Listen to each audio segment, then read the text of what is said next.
touching, but not your heels. Alright? Start out right in here, drawing in. So it's like you're already rounding that low back like we do in cat stretch. And then keeping this, start to sit your hips straight back, putting the weight into your heels.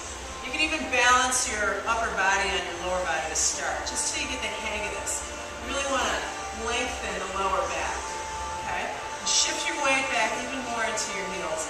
And then start out just extending your arms forward, which for some of you is going to be a little easier on your shoulders. Plug those arm bones into the sockets, right?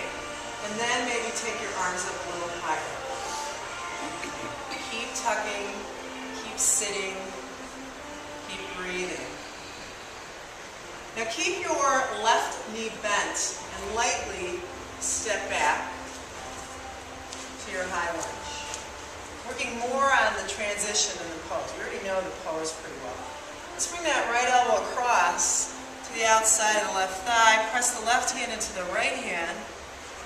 Spinal twist. That back leg is really charged up. So you want to lift the thigh a little bit, but then let the hips drop at the same time. Lean back off of your thigh a little. Draw that left shoulder blade towards the right one. Maybe open the arms up today. See how you're feeling. Your shoulders are still a little tight. Keep your hands together. Bring the palms back together. Hands at your heart, lean forward. We're going to come right up into Warrior 3. Okay? So shift your body weight onto your left leg. Lift that right leg. And either extend your arms forward or out to the side plank. Balance on your right hand and the edge of your right foot. Reach the left arm up towards the ceiling. So you should look like your ankles are stacked here, right? Take the top foot behind you, bend the knee, keep the right leg straight, and then lift your hips nice and high and reach your arm over your head. Look at your reflection in the mirror here. Your palms should be facing the floor, everybody. Just like an upward salute, right? Good. Come out of it slowly. Step back to plank. Set up for the other side. Balance on your left hand and the edge of your left foot. Take the top foot and bring it behind you. The foot pointing towards the back of the room. Start to push into that foot. Lift your hips nice and high. Rotate your belly and your chest towards the ceiling. Good. Palm facing the floor again. Almost like you're going to set your fingers on the floor here. And then come out of it slowly. Spin to all fours for a second. We're going to take some weight off your wrists. Transition to dolphin instead. So bring the forearms to the floor. Your elbows should be the same distance apart as your shoulders. Curl your toes under. Lift your hips nice and high. Walk your toes in a little bit closer to your elbows. If you need to, bend your knees a lot in this pose. And we're going to try to get this little space here between your shoulder blades to open up a little bit more. Yeah, look at you. Look at that. Crazy, right? It's okay. You feel good? Good. Now, without putting your knees down, step your feet back for a forearm plank, which for some of you is a nice option when your knees start to get achy or your wrists start to get achy. Same rules apply, right? Drawing the belly up, trying to fill out the lower back, and at the same time letting the heart melt down. And sometimes you'll be able to do one when you try to do the other one at the same time, then you'll lose it, right? There you go, good. Come all the way to your belly, come into Sphinx pose, nice easy Sphinx pose. Let's set up the legs though. So lift one leg and turn it in, lift the other leg and turn it in. It's going to create a little bit of space at your lower back so that when you draw the belly off the floor and you tuck the tail, You're not going to pinch the tailbone. Try not to squeeze or grip the glutes real tight here. Instead, draw the shoulder blades together. Keep lifting the belly.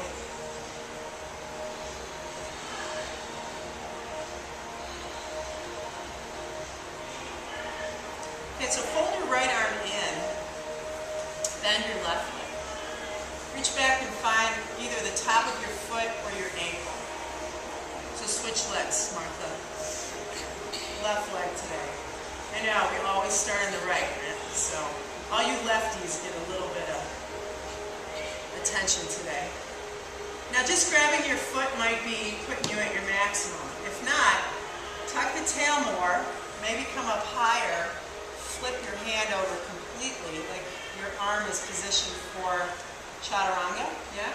Your fingers pointing in the same direction as your toes, not to the back of the room, but to the front of the room.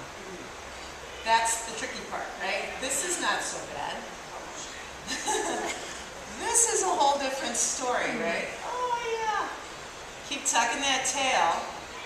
Look at where my heel ends up. You want to move your heel towards your outer hip, not towards your tailbone. Good. Now holding that foot again the way you started, reach your right arm forward, kick straight back, and see if you can lift up nice and high with that back thigh, half bow pose. Maybe try holding with both hands.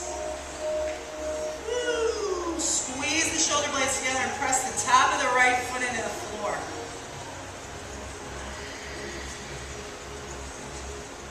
Good, and then just release it slowly. You're going to fold your arms and turn your head to the left. Just rest. Nice deep breaths right into the low back.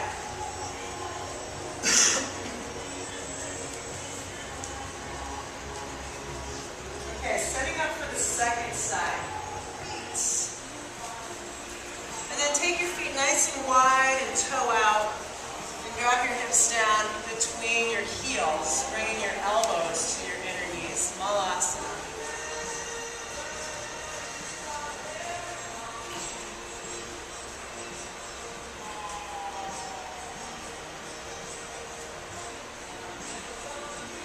Now from here we're going to try to segue right into a tripod headstand, believe it or not.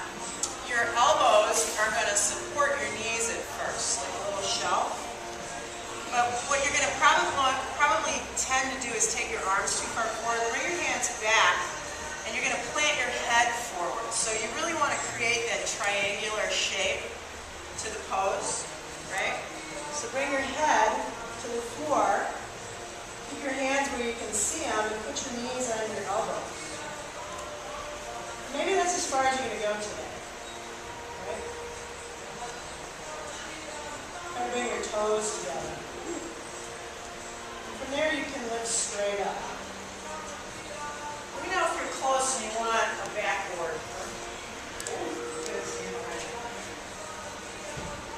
Good. Elbows in. Good. And then when you come down, you guys bring your toes right next to each other. Right? Good use of the wall, Terry. So now you're still in a little squat, your feet are together. Now we're going to try crow. So the hands are a little bit wider maybe, fingers spread, clawing the floor really helps in this pose. You're going to start out by lifting your hips and getting your knees way up high on your upper arms. Keep your head lifted, and then start to lift one or both toes off the floor. Make sure you keep your head up, you're looking forward, not back. Try to hold it for a breath or two. For the really ambitious people in the crowd, take it right into your tripod. Right? Yeah, it's possible. You can go right from crow to tripod back to crow again. Let's try one more. Knees way up high, right up into your armpits. Really helps. Squeeze the elbows in, draw the low belly in, claw the floor. Lift up. So what